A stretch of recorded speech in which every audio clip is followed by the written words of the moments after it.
green. Some stadiums have bigger ones than others, whereas some stadiums were larger with more seating than others.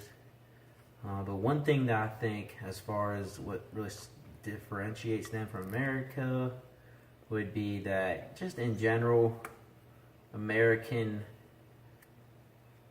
stadiums are larger. They're bigger.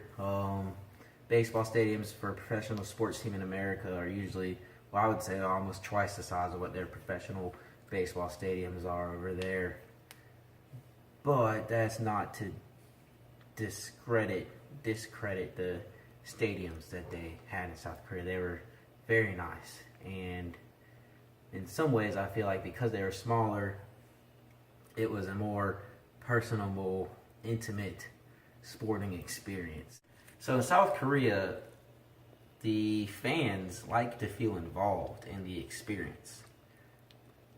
When I become a marketing director of the Hanwha Eagles, I'm going to make sure that the fans get their money's worth, and almost as if there's an expectation that at any time a fan can be picked out of anywhere in the stadium and join the cheerleaders in a chant or a dance, and join the orchestrator or hype man, whatever you want to call that guy who does dances with them. Join them and get on TV doing the cheers and dances. Of course, if they didn't want to, they don't have to, but they would, when they purchase their ticket, there would be a spot for them to check a box saying would be interested in this fan experience. I think that virtual golf and virtual baseball do their best to mirror real life. However, there are some lack of realism in the activity. Let's start with golf. With virtual golf, especially when it comes to three things: putting, chipping, and hitting out of the rough and sand. Those are pretty hard to replicate on a screen. I would say it takes a certain learning curve to get the feel for how hard you should hit your chip or putt as far as seeing it on the TV screen. So in that regard, they did a great job mirroring real life. However, I think many of us were frustrated, feeling like we hit it as hard as we thought we should, and we thought that in real life the golf ball would have done what we had expected it to, whereas the TV and the motion capture lasers on the ball didn't capture the ball moving the way we thought it would in real life. And in baseball, well, I think baseball is more of just a fun activity, the virtual baseball. There's no running, there's no catching, there's no throwing. It's just hitting a ball that's being shot out at you. And I know for a fact that